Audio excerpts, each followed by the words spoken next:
Maria Clara, eu sou enfermeira e a convite da LACE vim aqui conversar um pouquinho com vocês sobre a residência em cardiologia. É um prazer para mim estar aqui, então muito obrigada pelo convite.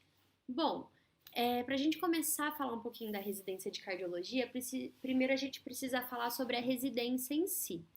A residência é uma pós-graduação, e aí a gente sempre nas pós-graduações a gente tem uma divisão, a stricto sensu e a lato sensu.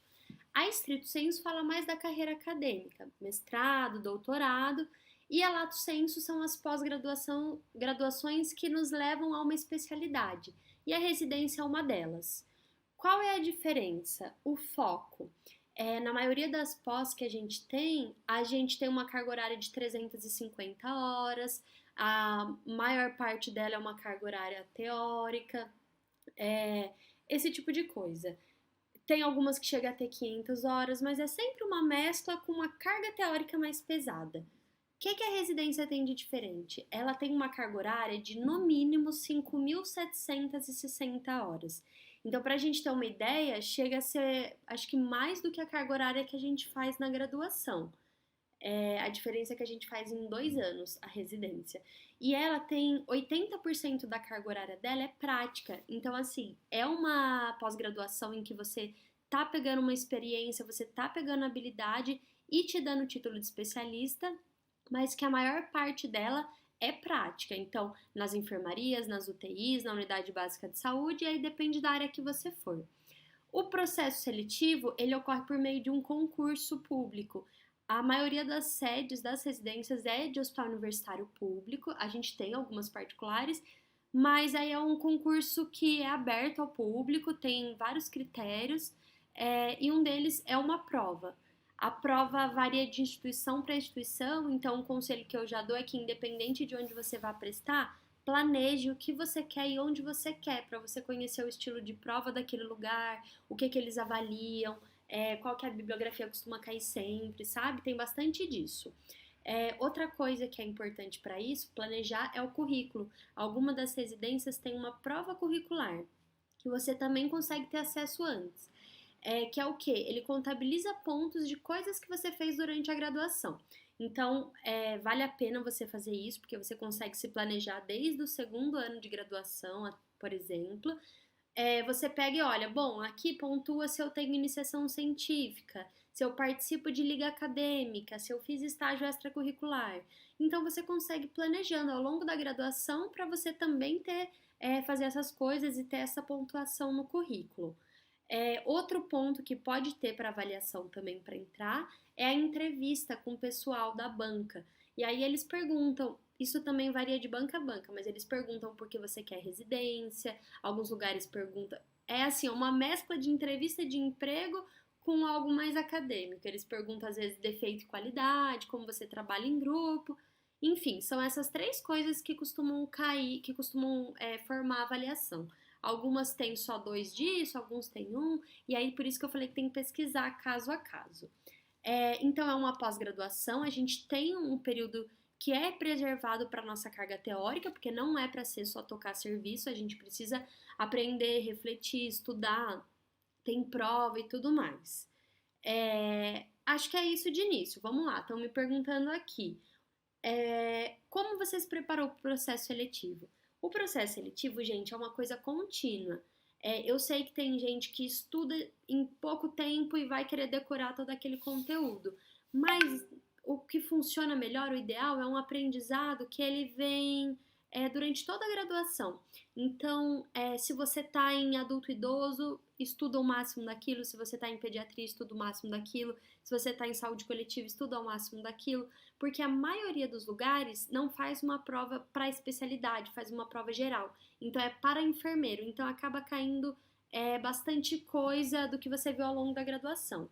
Porém, algumas provas são bem conteudistas, então vale a pena você olhar os anos anteriores, o que eles pediram, o que você pode dar uma olhada. Então, assim, a mescla das 2 coisas, você se preparar durante a graduação e você separar um tempo, ajuda muito.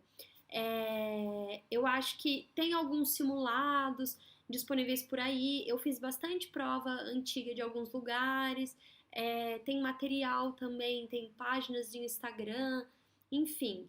O meu conselho é aproveite ao máximo a graduação. É importante você ter aquele período de estudar, se dedicar para aquilo, mas você tem que aproveitar a sua graduação como um todo para que você chegue preparado, tanto para você passar na prova quanto para você se dar bem depois durante a residência. O que te levou a fazer residência?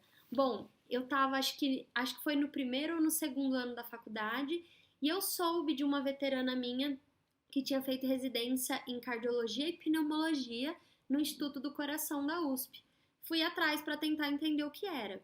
E o que eu vi, que eu entendo melhor hoje, é que assim, a residência é um baita programa de pós-graduação que nos dá especialidade, nos dá muita mão para muita coisa, que a gente ainda tem pouco, ainda está crescendo, né, na área multiprofissional. Os nossos colegas médicos têm isso tradicionalmente, mas a enfermagem, a fisioterapia, a nutrição ainda está caminhando. Deve ter uns 10 anos só que a gente tem isso. E aí eu fui me interessar a saber mais e gostei da ideia, me apaixonei. Não queria parar de estudar logo que eu me formasse, queria continuar me especializando, estudando mesmo, mas também não queria deixar a prática de lado tão de início, né? Então eu achei que a residência poderia ajudar a casar as duas coisas e também a ter um título de especialista na área que eu já sabia que eu gostava. Como é a residência em cardiologia? Duração, carga de estudo, vamos lá. Todas as residências têm um padrão a ser seguido pelo Ministério da Saúde e da Educação, que é a carga horária, que eu já comentei com vocês, 5.760 horas. A gente tem uma bolsa do Ministério da Saúde, que há poucos anos ela foi regularizada entre a equipe multi, e ela é de R$ 3.300. E aí a gente tem desconto, que é do imposto de renda. Mentira, a gente tem isenção do imposto de renda, mas a gente tem o desconto do INSS. Então, por conta disso, desconta um pouquinho, a gente acaba recebendo R$ 2.900 por mês. Aí, tem benefício? Depende, aí depende da instituição. Se eu não estou enganada, na Unicamp eles pagam auxílio moradia de R$ 400. Tem lugar que eu sei que eles pagam vale transporte, que eles dão moradia, então assim, depende. Onde eu fiz no INCOR, na USP aqui em São Paulo, eles me davam vale refeição, que era de R$ 22 por dia, então dava um dinheirinho bem legal, acho que dava em torno de R$ 420 de vale refeição por mês, mas não me davam vale transporte, então era os 2.900, já com o desconto, né, que na verdade são 3.300, mais o vale. A carga horária 5.760 é igual para todo mundo. O que muda? A distribuição. Por exemplo, a gente que é enfermeira, a gente sabe que a gente não pode cortar um plantão. Então, se eu peguei o plantão 7 da manhã, ou eu saio 1 da tarde, ou eu saio às 19. Pensando que é uma residência, eu vou sair às 19, né? Eu quis dizer assim, a gente faz as 12 horas realmente todos os dias, porque a gente não consegue sair mais cedo. Então, eu sei que tem algumas profissões que, bom, terminou meu serviço às 17, eu vou embora, entendeu? Ou eu vou fazer isso de outra forma e tudo mais. Falando da gente, no meu caso, a gente fazia preferencialmente de segunda a sexta, das 7 às 19, religiosamente a gente estava lá. Eu batia ponta, inclusive, com a digital, então essa carga horária é comprovada. Eu sei que em alguns lugares é por assinatura, a maioria dos lugares, na verdade, e os plantões podem variar também de final de semana e noturno. A minha residência preconizava não fazer noturno, porque a coordenação de enfermagem de lá, creio eu, preferia que a gente tivesse acesso a elas e elas estão lá durante o dia. Então, também dava plantão de final de semana, mas a maior parte dessa carga horária era durante a semana. A gente tinha alguns dias específicos para aula, alguns lugares eu sei que religiosamente sei lá, terça e quinta tem aula, no nosso não, no meu não, cada semana tinha num dia, num horário, mas a gente teve essa carga horária teórica assim, bem forte que valeu muito a pena, eu aprendi muito.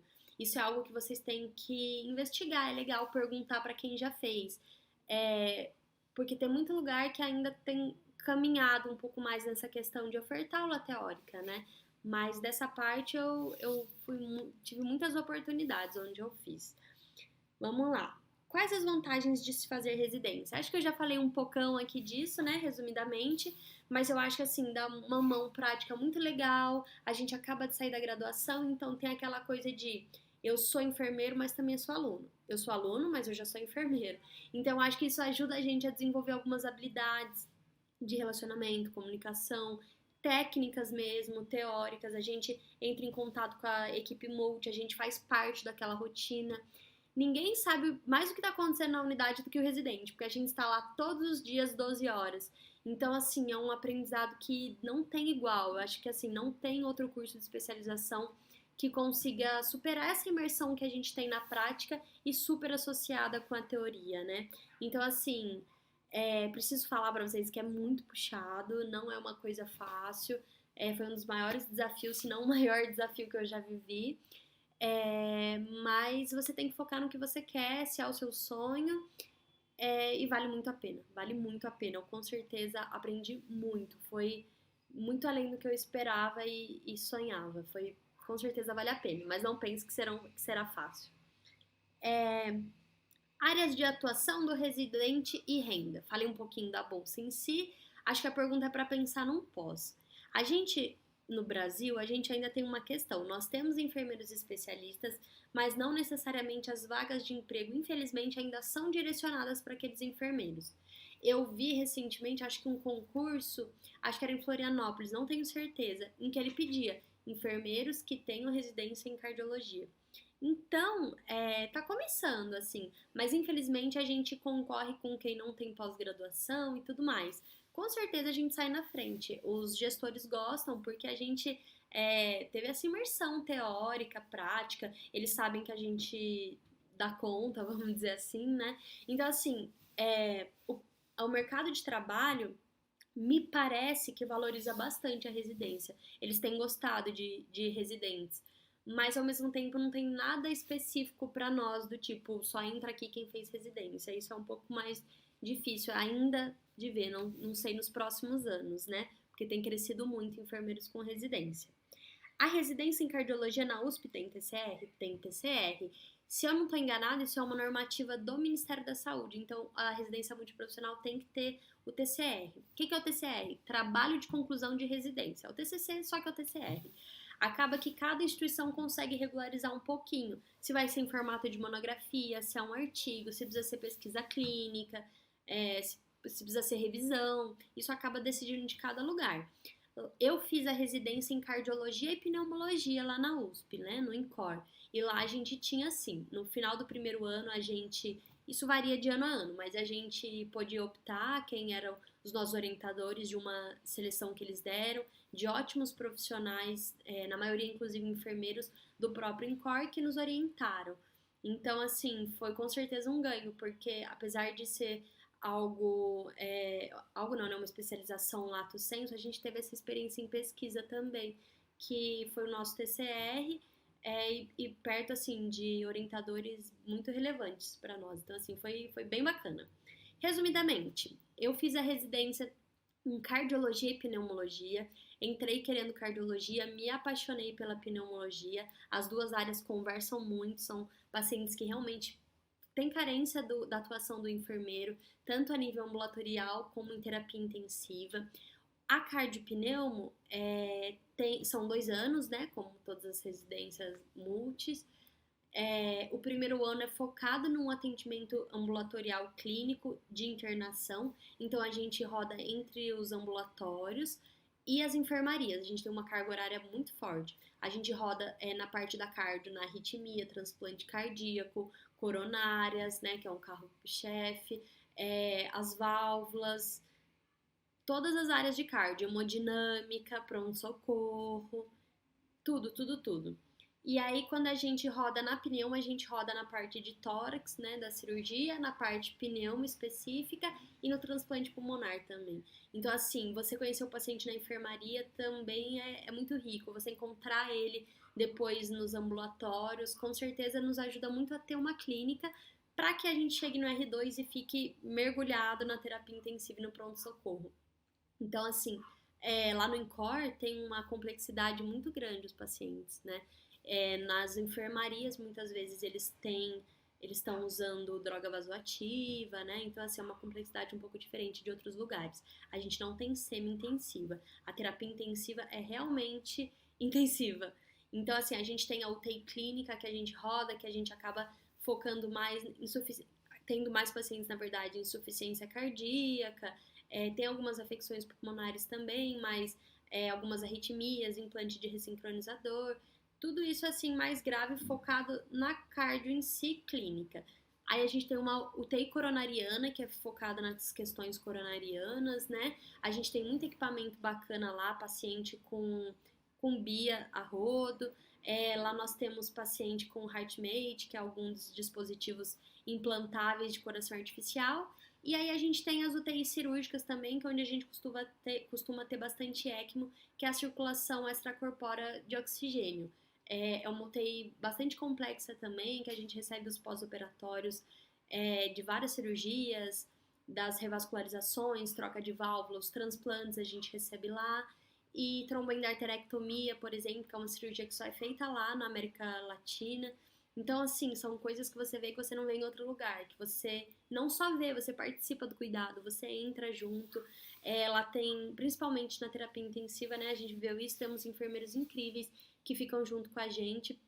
A gente não toca serviço lá, então, assim, a gente não entra na escala. Os pacientes têm os enfermeiros dele e nós assumimos junto com o enfermeiro. Então, assim, é bem bacana porque você nunca tá desassistido, você sempre tem um enfermeiro que tá discutindo o caso com você, que tá tirando suas dúvidas, que tá te ajudando, mas ao mesmo tempo você tem a autonomia de trabalhar ali, então assim, é um baita aprendizado.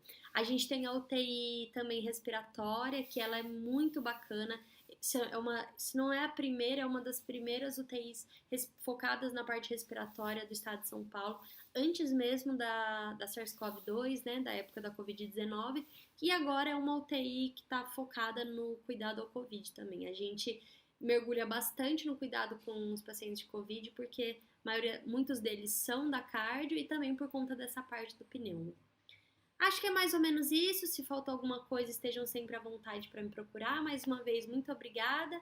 Espero que inspire vocês a se especializar, a trabalhar e sermos cada vez mais melhores enfermeiros. Muito obrigada!